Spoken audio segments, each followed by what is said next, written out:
Y si no sabías nada de Área 51 o Area 51, como lo llamamos acá, hoy te cuento todo lo que yo sé y quién fue la persona que salió a hablar de esta base militar, porque nadie sabía de la existencia de esta base hasta que Bob Lazar fue echado de este programa donde él trabajaba y empezó a contarle todo el mundo su historia. Esta es la historia de Bob Lazar. Gracias a él sabemos lo que sabemos de Área 51, pero vamos a hablar de otra área que está dentro de Área 51 a 15 millas que se llama S4 o S4. Bob Lazar era un muchacho joven que era un graduado de MIT, el Instituto de Tecnología de Massachusetts. A la vez tenía un degree o tenía estudios en ingeniería electrónica que vino de Caltech en California. Este muchachito, cuando trabajaba en Los Álamos National Lab o en el laboratorio de Los Álamos en New Mexico, él tiene la oportunidad de conocer a alguien que en el futuro les va a abrir la puerta para entrar a esa base militar. Corría el año 1982 y Bob Lazar estaba trabajando para Los Álamos National Lab.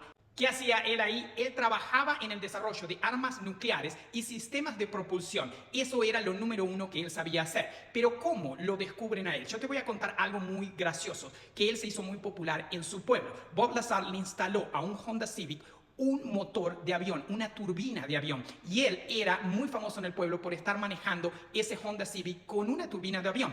Al punto que las noticias locales le hicieron una entrevista y a la vez el diario de la ciudad lo sacó en primera plana hablando de lo que él había hecho a ese carro. Un día en el laboratorio donde él trabaja, un científico muy importante que se llama Edward Teller, que es el padre de la bomba hidrógena, vino a dar una literatura, como una especie de clase. Como él no estaba tan ocupado, le pregunta a su jefe si él podría ir y se va un ratito antes de entrar a la conferencia, lo ve a este señor Edward Teller afuera con el diario donde estaba él en la primera página y le dice que ese era él. De ahí hacen una amistad y pasan un par de años donde Bob Lazar se mueve a Las Vegas y empieza a tratar de trabajar de nuevo en la comunidad científica. Manda un montón de cartas. Entre una de las cartas que él manda la recibe este señor, el cual se acuerda de Bob Lazar porque se acuerda de la conversación que habían tenido y le da a él una referencia para ir a aplicar a un trabajo que va a estar relacionado con esta base militar. A Bob Lazar lo ponen bajo el microscopio. Están tratando de buscar si tuvo algún problema, si es la persona correcta para este trabajo. Cuando determinan que está limpio, que tiene un clearance para poder entrar a esta base militar, le dan una serie de manuales. En esos manuales le están explicando a él un montón de cosas que va a tener que entender y trabajar, cosas que son clasificadas. La cuestión que él lee todo lo que tiene que leer y llega el momento de que ya pasó todas las cosas que tenía que hacer con paperwork y todos los tests que le tenían que hacer y lo llevan la primera vez a este lugar. A ese momento él no tiene idea que va a estar trabajando con naves extraterrestres. Bob Lazar, después de haber leído toda la literatura acerca de lo que iba a estar trabajando, él nunca pensó que el gobierno de Estados Unidos iba a tener las naves en posesión. Él pensó que esto era algo teórico, algo que a lo mejor iba a estar estudiando o algo que a lo mejor iban a tratar de duplicar. Nunca pensó que el gobierno las tenía y que las tenía que desarmar para entender cómo esto funcionaba. Cuando llega a la base militar de Área 51, él se da cuenta que lo meten a él en un camión y lo llevan aproximadamente a 15 millas de esa base, a una base que estaba escondida en la montaña, en la ladera de una montaña. Cuando llega ahí, abren unos gates, unas puertas gigantescas y 9 naves que estaban en un hangar que eran parte del trabajo que él tenía que hacer. A Bob Lazar le dan un asistente que parece que está muy contento de empezar a trabajar con él, porque lo que le dijo es que la persona que anteriormente había trabajado con él había muerto en un accidente tratando de abrir uno de estos reactores que él tenía que trabajar. Él piensa que estas naves son inventos o creaciones de Estados Unidos y que ahora todo lo que la gente había visto por años en el aire volando era el producto de los Estados Unidos. Pero lo que Bob Lazar no sabía en ese momento es que todas esas naves fueron recuperadas de diferentes accidentes y una de ellas fue recuperada en una excavación arqueológica. Eso te dice que alguna de estas naves tenían miles de años en la Tierra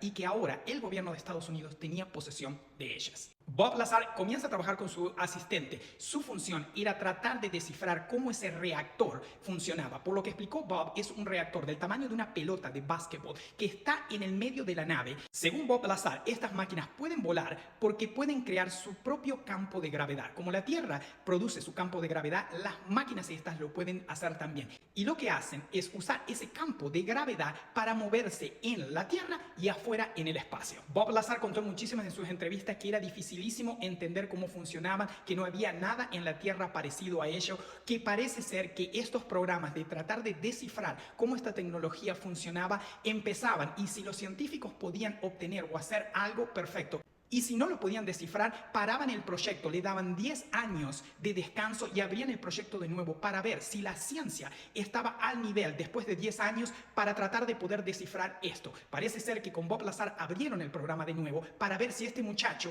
podía pensar fuera de la caja, outside the box, y tratar de descifrar cómo este reactor funcionaba para los alienígenas. Bob Lazar describió a estas naves como decir que tenían unos 50 pies de circunferencia, que había 3 diferentes niveles dentro de la nave, que había unos asientos muy pequeños, que no se veían nada de controles, que todo era un color monótono, gris, oscuro, con diferentes tonos, pero que no había ningún color llamativo, como decir verde, rojo, azul. Todo era un color grisáceo. Y dijo que el reactor se encontraba en el centro de la nave y donde había unos asientos muy pequeños que una persona normal no se podía sentar. Él se da cuenta el primer día que estas naves no pertenecían a Estados Unidos, incluso si pensó eso al principio, porque los asientos y todo lo que estaba allá adentro era de un tamaño mucho más pequeño. Entonces se da cuenta que esto era algo más. Cuando él entiende que estas naves no pertenecían a nuestro sistema solar, que no habían sido creadas por el gobierno de Estados Unidos, es cuando empieza la odisea de tratar de descifrar cómo ese reactor funcionaba. El problema es que no podían entender cómo esto funcionaba, y parece ser que había un producto que activaba el reactor, que sin ese producto no podía funcionar, que era como decir la energía, la gasolina del reactor, que se llamaba el elemento 115. Y el elemento 115 parece ser que no era un elemento que venía de la Tierra. Con ese elemento adentro del reactor, como decir medio kilo de ese elemento, una nave podía estar en funcionamiento de 15 a 20 años volando con una sola carga de ese producto dentro del reactor. Bob Lazar, cansado de todo lo que estaba viviendo adentro de la base y de no tener ningún resultado, les comenta a algunos de sus amigos de lo que él estaba trabajando, a lo cual a él no le creen. Entonces, ¿qué hace? Él tiene la estúpida idea de invitar a sus amigos un miércoles a la noche en una parte del desierto donde estaban haciendo ciertas pruebas, porque parece ser que el gobierno de Estados Unidos tenía la capacidad de volar estas naves. No tenían la capacidad de poder construirlas, pero tenían la capacidad de volarlas. Entonces, Bob Lazar, que había presenciado muchos de estos vuelos, lleva a un grupo de amigos. El problema es que después de ir un par de veces,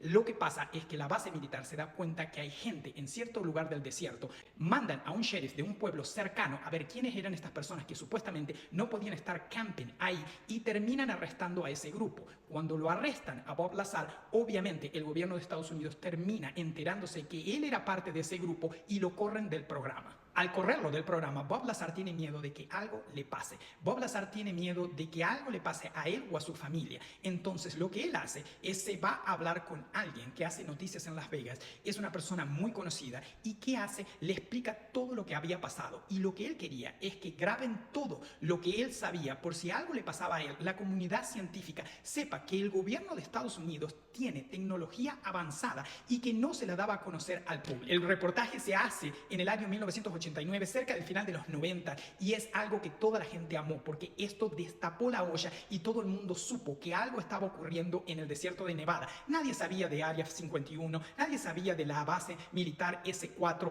Todo esto se supo porque él fue el informante. Desde que Bob Lazar abrió la boca y todo el mundo sabe dónde está Área 51, el gobierno de Estados Unidos ha puesto más limitaciones para que la gente no se pueda acercar a esa base, para que los aviones no puedan volar arriba de esa zona, para que nadie se le acerque. Así que si hoy en día tratas de ir a ese lugar, está dificilísimo acercarse, y no es como fue años atrás, antes que Bob Lazar abra su boca y cuente la historia. Por eso ellos pudieron llegar a ese lugar donde estaban probando los platillos voladores y nadie les dijo nada, porque la seguridad era mínima, nadie sabía de esta base, y la única gente que pasaba por esa zona era gente que estaba relacionada con la base y nadie más. Muchísima gente lo trató a Bob Lazar de mentiroso, diciendo que no tenía las credenciales que decía tener, que no fue a la escuela que dijo que fue, que no trabajó para el laboratorio de Los Álamos como él dijo, pero mucha gente dice que lo conocía, que gente lo vio yendo a la escuela, que gente lo vio trabajando en ese laboratorio, como que el gobierno trató de borrar su identidad para hacerlo ver como que era un loco. Pero una de las cosas más importantes de todo lo que dijo Bob Lazar, que mucha gente se preguntará si es verdad o es mentira,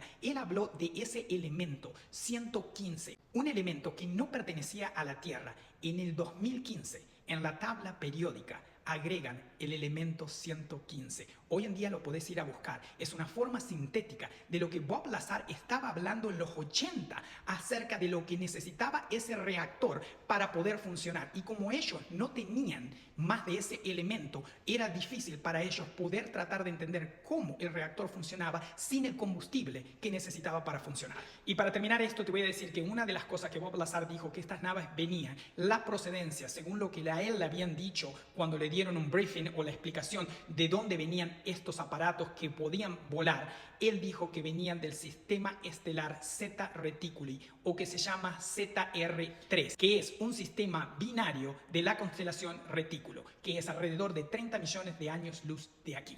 Así que con toda esta información yo creo que tenés una mejor idea quién fue Bob Lazar, por qué Área 51 se hizo tan famoso, por qué el Área S4 fue tan conocida o nombrada, que ahora hay muchos documentales. Es todo relacionado con lo que el gobierno descubrió, que te lo dije en el video anterior, en el año 1947, cuando empezaron a encontrar restos de naves y que empezaron a tratar de poder descifrar cómo poder construirlas, desarmarlas y tratar de entender cómo funcionan para poderlas construir. Y todo esto ha sido parte del cover-up que el gobierno de Estados Unidos ha hecho por muchísimos años, donde lo vas a ver en la película que se llama Disclosure Day, que viene ahora el día 12. Así que te estoy preparando un poquito para que entiendas mucho mejor esta película, porque hay un montón de cosas que nosotros ya sabemos que va a aparecer en la película. Y para aquellos que no manejan la información de ovnis o UFO, esto le va a sonar como chino, pero si escuchas lo que te estoy diciendo, vas a estar mucho mejor preparada o preparado para entender esa película. Se cuidan, feliz sábado para todos, los veo en el próximo episodio y les voy a contar algo más de los Greys, de dónde vienen, quiénes son y por qué están